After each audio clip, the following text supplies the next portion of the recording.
Alors, ladies and gentlemen, on a beaucoup parlé d'Avraham Avinu la semaine dernière. Donc, cette semaine, j'ai mis comme titre Avraham Avinu et Sarah Imanu, le couple. Oui. En vérité, on va beaucoup parler de Sarah Imanu. Mais je me suis dit, si je mets ça, les filles, plein de filles vont venir, mais les garçons, ils risquent de ne pas venir. Voilà. Bien qu'en général, quand il y a beaucoup de filles, ça intéresse les garçons. Ah, qu'est-ce que je mets là? Coupez ça. Alors, qui a dit oui? Ok. Donc là, on va parler de Sarah Imanu. Mais ne vous inquiétez pas, cela vous concerne quand même. Pourquoi? Parce que, autant pour les filles, ça va être Sarah Imanu, c'est the modèle. C'est le modèle. On va voir. Enfin, on va voir un machéou, on va voir juste des miettes. Parce que la perception de la grandeur de Sarah Imanu est totalement hors de notre portée. Tout ce que va dire la Torah, c'est uniquement pour nous donner un peu des enseignements, des idées, des orientations.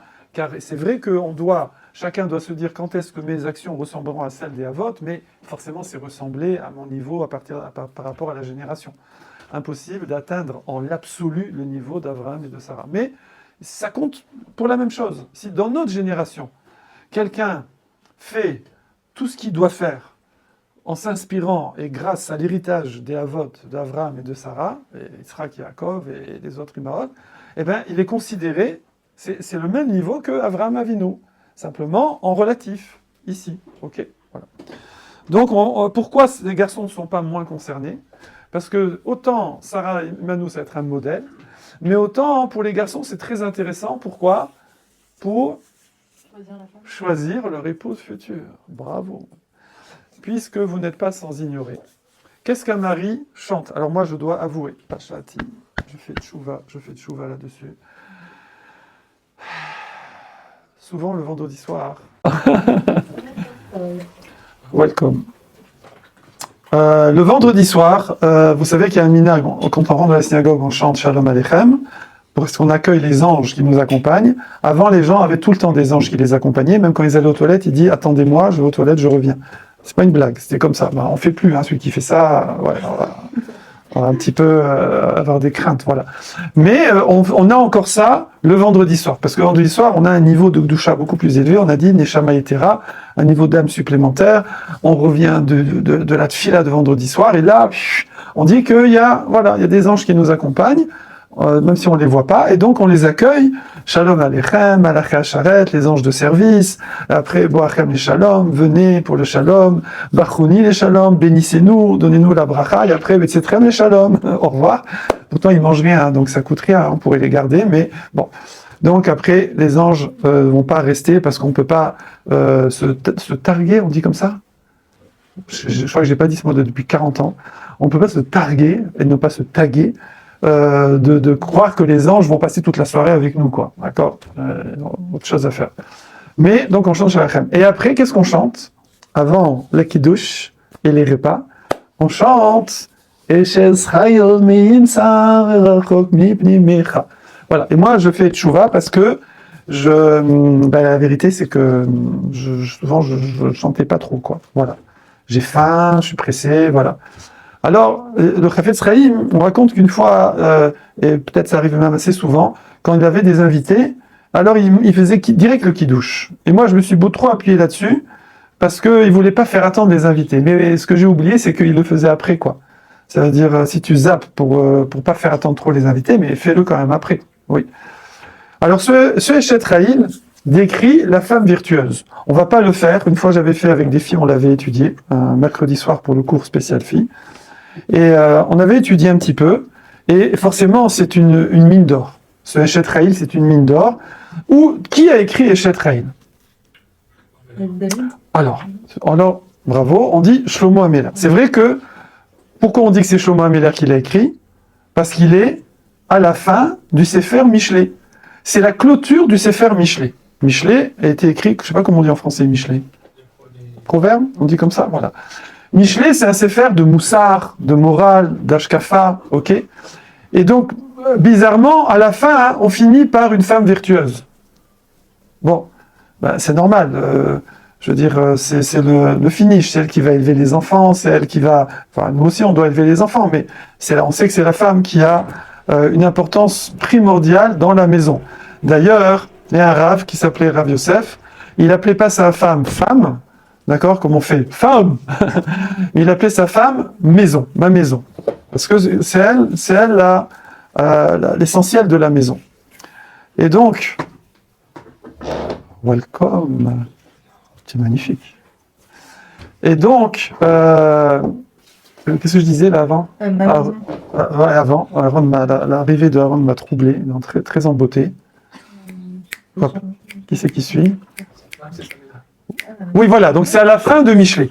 Donc, merci beaucoup, c'est à la fin de Michelet, et ça clôture, parce que si tu veux appliquer tout ce qui est dans Michelet, choisis une épouse Eshet Raïl. Ok. La Gemara raconte d'ailleurs l'histoire d'une femme, Tzaddiket, et un homme, Tzaddik, qui s'étaient mariés, ils n'ont pas eu d'enfants pendant 10 ans, à la fin, le cœur déchiré, d'un commun accord, comme ils voulaient avoir des enfants, chacun s'est remarié pour avoir une chance d'avoir des enfants.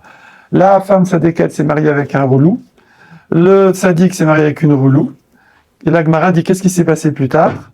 La femme Tzaddiket, son relou, est devenu Tzaddik. Par contre, le Tzaddik s'est marié avec la relou, il est devenu relou. Donc, on voit l'impulse, on voit l'importance de la femme. Et hier soir, dans le shiur spécial pour les dames de Rav Yosef Schneor, qui j'ai en train de le mettre en ligne, mais je sais pas, ça fait depuis hier soir qu'il se met en ligne sur YouTube, je sais pas pourquoi, et il a insisté sur le fait que l'épouse, pour résumer, est la coach. C'est elle qui donne le way, qui donne le derer à son mari. Les épouses ont une proximité avec les deux jours. On a souvent parlé de ça, qui est naturelle, alors que l'homme c'est plus un travail. L'homme est comparé à l'eau, qui est un aliment complètement parfait, naturel, il n'y a rien à faire, et l'homme comparé au pain ou tout ce qu'il faut faire pour avoir du pain. C'est pour ça que la femme va servir de guide à son mari. Donc c'est pour ça, à la fin de Michelet, on te dit, voilà, maintenant tu veux faire ça, tu veux faire tout ce qui est dans Michelet, alors épouse une Eshet Raïl. Donc là, si on va pas détailler, tous ces enseignements, mais évidemment, il y a énormément de commentaires. Et si vous voulez, les filles, avoir des modèles, des références, étudiez Eshet Raïl. Les garçons, vous voulez avoir des repères pour choisir votre épouse, étudiez Eshet Raïl. Alors, c'est ce que j'ai fait. Comme vous savez qu'en ce moment, je me tape des 45 minutes de vélo aller-retour. Donc là, ces derniers jours, j'ai écouté plusieurs shiurim sur Chaye Sarah, la paracha. Et bizarrement, tous les shiurim que j'ai écoutés, moi j'ai juste tapé Chaye Sarah avec des noms de rabbanim que j'aime bien, et tous, ils parlaient de quoi? De Eshet Raïl. Mais quel rapport entre Eshet Raïl dans Michelet et la paracha Chaye Sarah? Vous allez me dire, enfin monsieur, c'est évident. C'est que Sarah, c'est la première, c'est la Ima, la maman de toutes les Imaot et de Klal Israël. Et donc, c'est le modèle de Eshet Raïl. Ça va plus loin que ça. Pourquoi? Parce qu'en vérité, il y a un Midrash Tanhuma, vous savez, Torah orale sur la Torah écrite, qui nous dit que tous les psukim de Eshet Raïl, qui sont dans Sefer Michelet, en vérité, c'est vrai que c'est le roi Salomon Shlomo qui les a écrits dans le Sefer Michelet, mais il les a reçus Beroar HaKodesh. Bon, ça c'est normal, tout ce qui est dans le Tanakh. Michelet fait partie de 24 livres de la Torah écrite. Donc tout a été inspiré, c'est pas de la poésie, c'est pas des choses que les grands de la génération d'avant ont écrit comme ça. C'est pas des écrivains, c'est pas des littéraires, je sais pas comment on dit. Ils sont simplement écrits, c'est un message divin qui est écrit sous forme écrite, et après il y a le message oral de la Torah orale. Eh bien, mais le roi Salomon a eu le mérite à la fin de Michelet, de recevoir Beroar HaKodesh ce que Avraham Avinu a composé au Espedim de Sarah. Lorsque Sarah est Nifteret, comme vous le savez, c'est marqué que Avraham Avinu a pleuré Sarah Imanu, Livkota, mais c'est marqué en petit comme ça. Pourquoi? Pour dire qu'il n'a pas pleuré énormément, il a pleuré un peu, façon de parler. Pourquoi? Parce qu'il a vu toute la grandeur de Sarah, et ce monde-là n'est qu'un passage pour construire les générations à venir et son Olam Haba. et il a vu toute la grandeur de Sarah Immanou, tout ce qu'elle avait construit, et donc c'est une vie remplie, parfaite, comme c'est marqué au début, qu'elle a vécu 120 ans. Pourquoi on répète année, 100 ans, 20 ans, 7 ans, comme vous le savez, Rashi ramène la Torah orale, 100 ans comme 20 ans comme 7 ans, c'est la pureté de l'innocence comme un enfant. Toute sa vie, elle était dans la perfection. Donc ça, c'est le hesped qu'a fait Avraham Avinu sur Sarah Immanou. En fait, chaque verset parle de Sarah Immanou. Oui. Et donc il l'a composé, il a dit tout le Eshet Chayil au hesped de raison funèbre de Sarah Immanou, mais évidemment personne ne l'a écrit à ce moment-là. Et combien de siècles plus tard, eh bien c'est le roi Salomon. Hachem lui a dit, voilà, je vais te réinspirer par inspiration divine ce que Avraham Avinu avait composé pour Sarah, et ça parle de Sarah, et tu vas le mettre dans Michelet, et nous maintenant on le chante chaque vendredi soir. Donc ça donne, donc c'est quelque chose. Alors maintenant il y a d'autres explications, parce que vous savez que la Torah a plusieurs facettes. Il y a beaucoup de facettes différentes. Certains disent que c'est le Klal Israël, les Eshet Chayil, on est comparé à la femme par rapport à Hachem qui est le mari. Il y en a qui disent c'est la Shrina, c'est la présence divine. Et il y a encore plein, il y en a, je crois, une dizaine ou une douzaine de parallèles entre ce texte et des personnes ou des entités. Ok ? Donc maintenant, voilà. Alors maintenant, on va juste voir quelques points de ce Eshet Chayil. Welcome les garçons. On va en voir deux essentiellement. Premier point,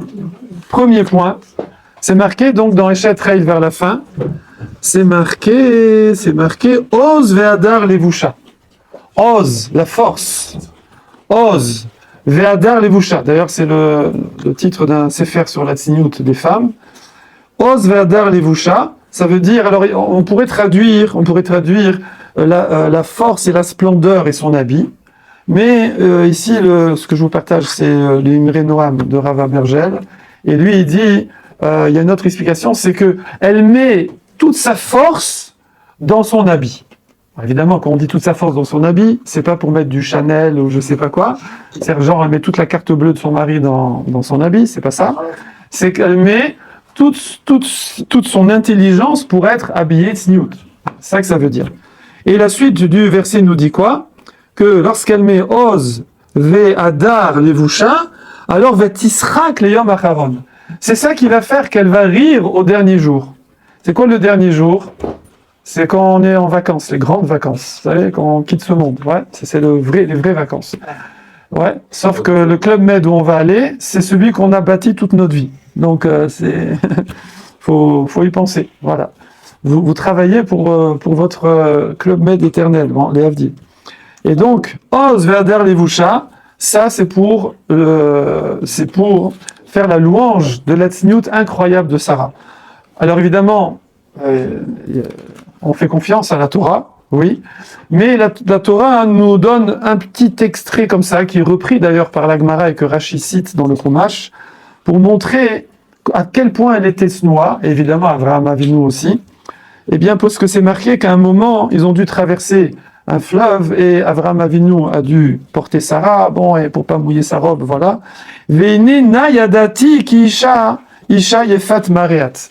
Et à ce moment-là, Avraham Avinu, alors qu'ils avaient un âge très avancé, eh bien, a découvert la beauté de Sarah. Ça veut dire qu'ils avaient une... Bon, c'est vrai que c'est pas trop de notre niveau, parce que nous, je veux dire, voilà. Mais on ne peut pas imaginer déjà... D'ailleurs, il ne faut pas épouser quelqu'un sans l'avoir vu, hein. Vous savez, ça c'est... Non, mais c'est pas une blague. C'est pas une blague. Non, il y avait une époque comme ça, et justement, la Gemara en parle, et elle dit Ve'afta l'eracha kamocha, tu aimeras ton prochain comme toi-même. Ça veut dire tu vas voir la femme que tu vas épouser avant. Pourquoi? Parce que si je reste des shalom, genre, pas comme maintenant, hein, mais le shidour de l'époque, où les parents ils ont tout arrangé, et qu'il arrive direct à la choupa, alors si jamais il se marie, et qu'après il la trouve pas, ça colle pas, ça matche pas, comme vous dites, eh ben du coup il va manquer dans Ve'afta l'eracha kamocha, aimer son prochain. Forcément, ça va être très désagréable pour elle et pour lui. Okay. Quoi, déjà les pizzas? Ah ouais, alors on fait la pause. Donc même si vous y êtes, on reprend, let's go, ça tourne. Donc même si ce sont des notions extrêmement loin de nous, mais voilà, nous de nos jours, effectivement, on ne peut pas découvrir la beauté de sa femme 40 ans après le mariage, oui. Et comme on a dit, il y a, comme dit Kelly, il y a le minag justement d'aller, Kabbalat Panim, ça s'appelle, d'aller un petit voile comme ça, et on va soulever le voile. C'est en souvenir de cette période, de cette époque glorieuse, où on découvrait quasiment sa femme 5 minutes avant la choupa, et qu'il fallait quand même la voir un petit peu avant. Voilà, bon, on en est loin, mais c'est au moins pour nous donner des directions, voilà, qui correspondent à notre génération, enfin, par rapport à notre génération. Où est-ce qu'on voit aussi la grandeur, Thomas, de Sarah Emmanou? Ouais, c'est très court, hein, on profite. Eh bien, puisqu'elle a eu le mérite d'être enterrée dans Maharat Amarpela. Dans Maharat Amarpela, c'est la première qui a été enterrée, la première humaine. Qui c'est qui est enterré dans Maharat Amarpela? Avant elle, c'est Adam et Chava. Alors pourquoi je dis la première humaine? Parce que Adam et Chava ne sont pas nés de papa-maman. Ils ont été créés par qui? Par qui, Liron? Par qui ils ont été créés? Par Hachem. D'accord, donc c'est pas papa-maman. Donc même si Adam Arishon, on dit qu'il a fauté à certains niveaux, Chava, elle a fauté, etc., etc., mais on n'a aucune idée du niveau de Sarah et de Adam Arishon. Donc, de Adam Arishon et de Chava. Donc Sarah est la première qui a eu le mérite d'être enterrée. Autre source dans la Gemara, là-bas c'est marqué, enfin, ouais, c'est pas dans la Gemara, c'est dans Torah de Kanim, c'est un commentaire, Torah oral sur le Chumash. Là-bas, vous savez, c'est marqué L'Ishéro à Karov Elav. Il y a un pasouk dans Vaïkra où on parle de She'ero, son She'er. Son She'er. Alors c'est marrant parce que ça fait un petit jeu de mots. Ma chère, ma chère, ma chère. Et ma chère, C-H-A-I-R, comme on dit, Bassar Echad, on est d'une seule chair. Et ma chère femme, oui. Mais là, c'est Shin, Aleph, Resh, c'est juste un jeu de mots, hein, c'est juste pour voir si vous suivez.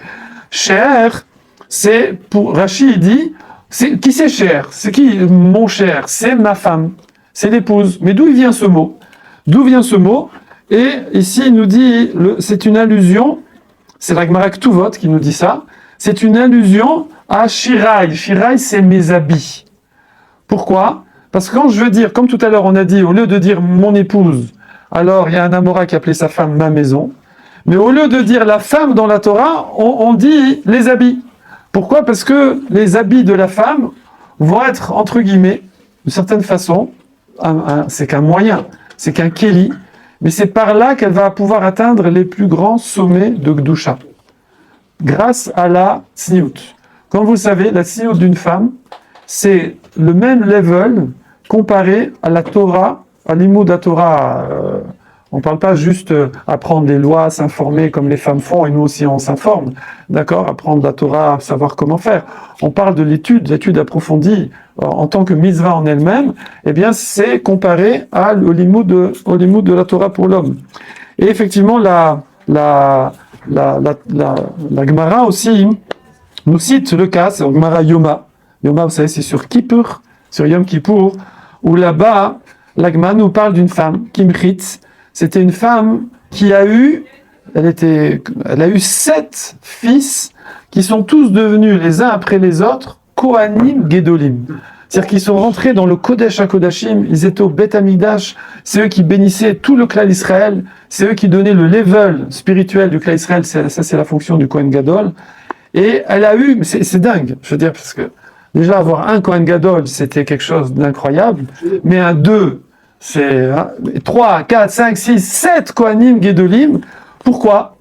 La Gemara, alors les Chachem lui ont demandé, ils ont voulu comprendre. Et là-bas, la Gemara répond, parce que même les poutres de sa maison n'ont jamais vu ses cheveux. Ça veut dire que bon, alors on va pas rentrer dans la halakha précisément, voilà, mais il y a une obligation de se couvrir dehors. Maintenant, à la maison, alors c'est des lois un peu différentes. Maintenant, elle, même, on va dire, quand elle était dans sa chambre toute seule, il y a personne, etc., et elle aurait pu se découvrir les cheveux, il fait chaud, je sais pas quoi, eh ben, elle a jamais fait ça toute sa vie. Toute sa vie, c'est extrême. Jamais elle a découvert. Hein? Alors, bravo. Non, c'est une bonne remarque, Thomas. Il a raison. Elle va pas laver les cheveux sous le kissouille. Bien sûr. Non, il a raison. Oui.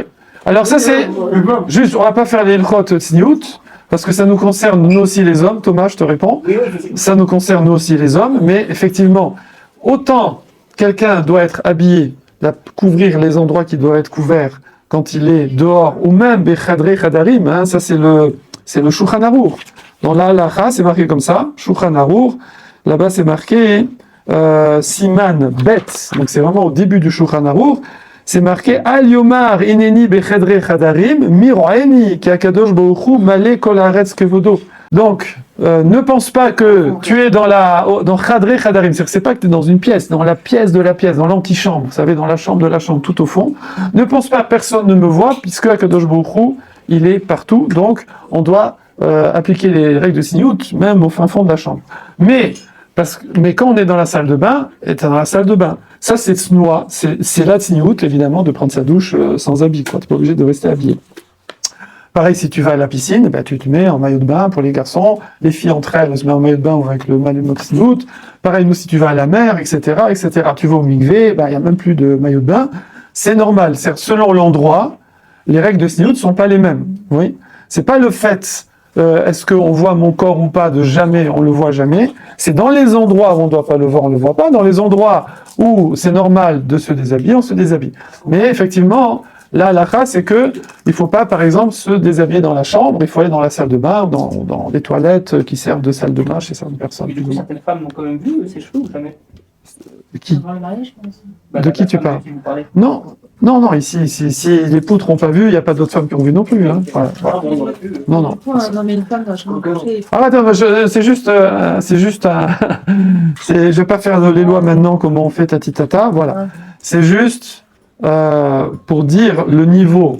Elle est allée à l'extrême de tout ce qu'on peut imaginer en Sniout, et c'est allée à l'extrême dans la Gdusha, si je peux dire, dans le fait qu'elle a eu des Kohanim Gedolim qui représentent le niveau de Gdusha le plus élevé pour être capable de rentrer dans le Kodesh HaKodashim le jour de Kippour.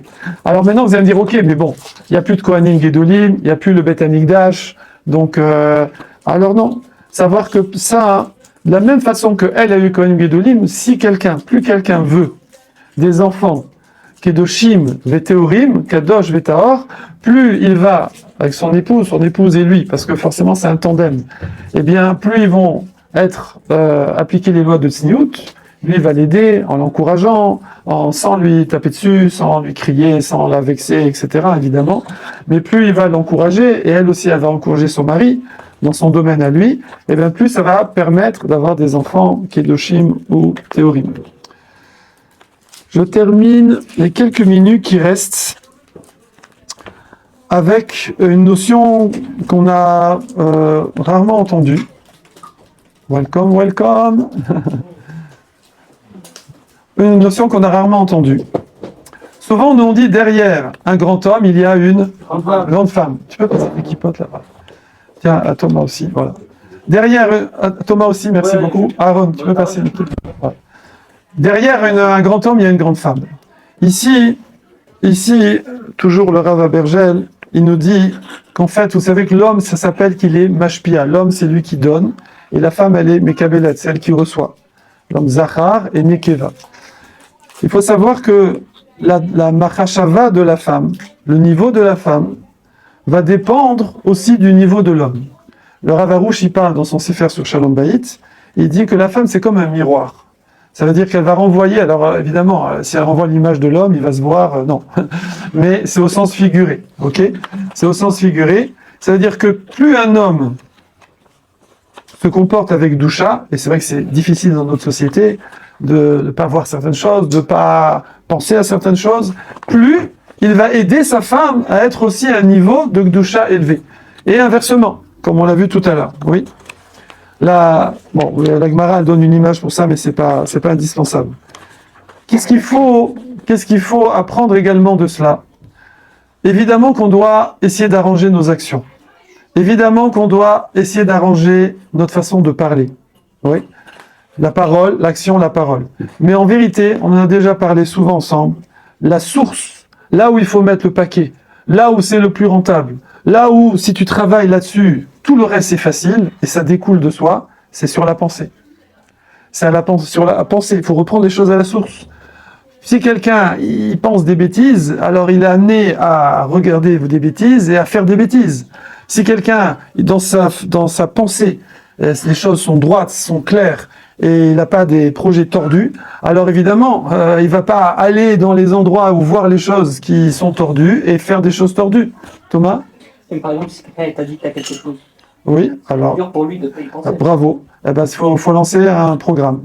Faut lancer un programme. Non, sérieux, je suis sérieux. Non, mais Je suis sérieux. Moi, je trouve que vous avez une vraie solution. Non, non, bien sûr, mais sur chaque chose, voilà, bien sûr, bien sûr. Alors maintenant, de nos jours en plus, il y a beaucoup de gens qui sont addicts, donc il y a énormément d'enseignements dans la Torah, il y en a, mais aussi dans la vie, enfin dans le système de coaching, etc.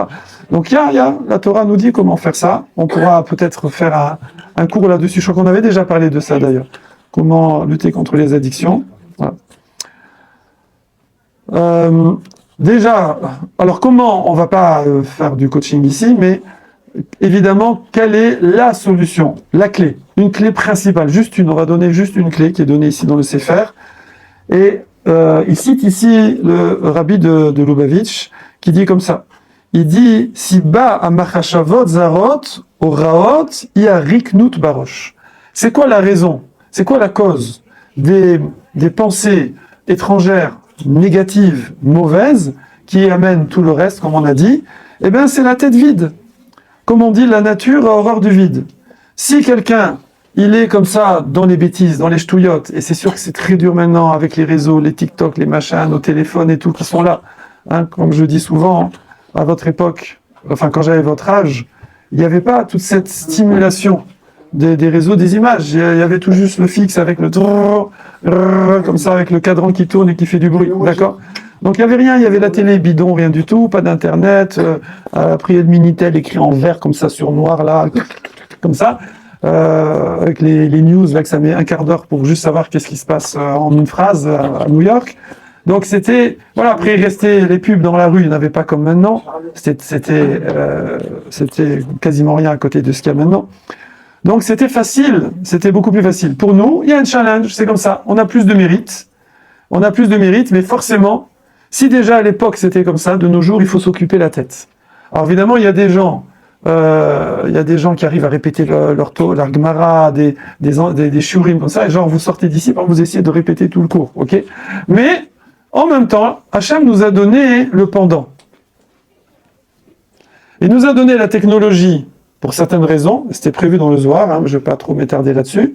Et bien il nous a donné aussi la technologie pour nous remplir la tête aussi de choses bien et pas de bêtises. Oui, comme je vous ai dit, voilà, moi je fais 45 minutes de vélo pour venir ici le matin et tout à l'heure le soir. Et ben ces 45 minutes, j'ai juste le temps d'écouter un chiour. Des fois je le mets en 1,25, comme ça parce que je vois un chiour 1 heure à 1 heure, ça va pas passer. J'ai envie d'avoir tout le chiour. Je mets 1,25, en général ça passe très bien, hein, parce que les rabbinim souvent ils parlent doucement, ils expliquent, ils répètent et tout. Paf, chiour aller, chiour retour. À un moment, je faisais le Daf Yomi, j'ai fait plusieurs masertot de Daf Yomi que comme ça en faisant en vélo, en écoutant sur YouTube. D'accord? Voilà, c'est extraordinaire. Et là, quand votre tête elle est remplie de ça, et après, ben, même quand vous n'êtes plus avec le YouTube, mais avec le chiour dans les oreilles, mais forcément, si vous, dans la journée, dans tous vos moments, j'allais dire morts, non, vos moments vivants, mais où la tête risque de, vous êtes dans le métro, vous êtes dans le truc. Au lieu de... Comment ça s'appelle ça, de faire ça? Scroller. Hein, un scroll, c'est quoi? Il n'y a pas des bêtes sauvages là qui s'appellent des scrolls, je sais pas. Hein? Troll, voilà. Au lieu de scroller, oui, de devenir une bête sauvage. Au lieu de, comme ça, scroller le truc, tu mets un chiour. Tu mets un chiour comme ça et tu peux... En plus, c'est génial. Parce que quand avant on était avec le Sefer, avec un livre, pas SFR, quand on était avec le Sefer dans le métro, alors le problème c'est que t'es comme ça sur le Sefer, et puis mais il y a la bonne femme qui est en face, pas bien habillée, et donc t'es là, comme ça, faut mettre le Sefer là, t'es un peu gêné, tu vois. Là, tranquillou, t'as ton MP3, tu fermes les yeux. Ferme les yeux, d'accord? Tranquille, voilà, t'es là, tu te concentres, et si tu t'endors, ben, tu te reposes, c'est parfait, c'est très bien. Donc là, nous, on a cette chance-là. Une personne, elle ne peut travailler ses pensées, purifier ses pensées, et donc ses paroles et ses actions et sa vie, et son couple, et ses enfants, et tout ce qui va en découler sur sa génération et des générations, uniquement si elle se remplit tout le temps de bonnes choses. Si elle se remplit de Torah et de Gdusha. Et à ce moment-là, les bêtises, elles sont là, c'est fini, ça nous intéresse plus. D'accord, c'est fini. Quelqu'un qui se remplit comme ça, il a même plus de goût. Il a même plus de goût à aller scroller, d'accord, sur des... Là, une bonne femme qui a coupé son oignon, voilà, 10 millions de vues. L'autre qui s'est mouché, 5 millions de vues. L'autre qui dit, pour couper éplucher les bananes, faut faire comme ça, voilà, 15 millions de vues. Voilà, c'est fini, tu peux pas. C'est pas possible, oui. Ça m'arrive des fois, quand je suis dans le métro, ça fait pas longtemps, hein, mais quand il n'y a pas de place assise et qu'on est debout, donc on est tous comme ça, oui. Alors, on est tous debout, comme ça, plus les gens assis, nous on est debout. C'est assez sympathique. Des fois, je fais une pause, là, je suis avec mon MP3, là, et enfin, je dis MP3, ça n'existe plus. Je suis avec mes écouteurs, comment ça s'appelle, là? Non, les trucs AirPods, voilà, les trucs blancs. Je suis avec mes Taki Walk miniatures blancs, là, comme ça, de chez Apple, sponsorisés. Et là, comme je suis d'une certaine taille, merci H&M, parce que c'est toujours bien, on a de l'air frais, en fait, je surplombe en général. Et donc, je vois les 5 ou 6 personnes qui sont autour de moi sur leur téléphone. Et donc, je vois ce qu'elles voient. Alors, je regarde pas trop de près, parce qu'en général, c'est pas à voir, mais je regarde, et c'est passionnant. Non, c'est passionnant. On pourrait faire une étude sociologique. Je vois, alors bon, je vous ai dit, je fais pas ça à chaque fois, en général je me mets dans un coin, je me truc, tac, je mets mes cours et j'oublie tout. Mais des fois même, alors vous allez rigoler, mais c'est extrême. À un moment, je donnais des cours, les vieux racontent toujours leur vie, donc vous êtes nouveau là, donc il faut vous habituer. Mais en général, on kiffe ça. Je donnais un cours, moi j'habitais Place de la République, ouais, et je devais aller donner un cours à Porte-Saint-Ouen. À l'école de l'Alliance là-bas. C'est loin, et le métro, je te dis pas frérot, c'est le 13, je sais pas quoi, il y a des grèves. Ils s'arrêtent, ils truquent. Non, arrêtez sur la voie, ne descendez pas pendant un quart d'heure, etc. Bon, c'est le pire des métros de Paris. Et une fois, je suis rentré de l'école. Bon, à l'époque, c'était avec un CFR, j'avais un livre. Je suis rentré de l'école. Ouais, je suis arrivé au terminus. Non, vous allez me prendre pour un dingue. Je suis arrivé au terminus. Je suis pas descendu. J'ai un livre en plus. J'étais avec un CFR, j'étais plongé dedans et tout. Vous savez ce que j'ai fait? Je me suis dit, allez, on va pas retenter le diable. J'ai pris un Vélib, je suis rentré en vélo. Voilà. Bon, non, mais c'est sympathique, voilà. J'étais à un niveau à cette époque-là. C'était un niveau, ouais. On a fini, hein, ça y est, c'est l'heure. Est-ce que j'ai pas oublié quelque chose? Ouais. Bon, il y a encore beaucoup de choses, mais voilà. Ça nous donne déjà un petit aperçu. Chazak à vous.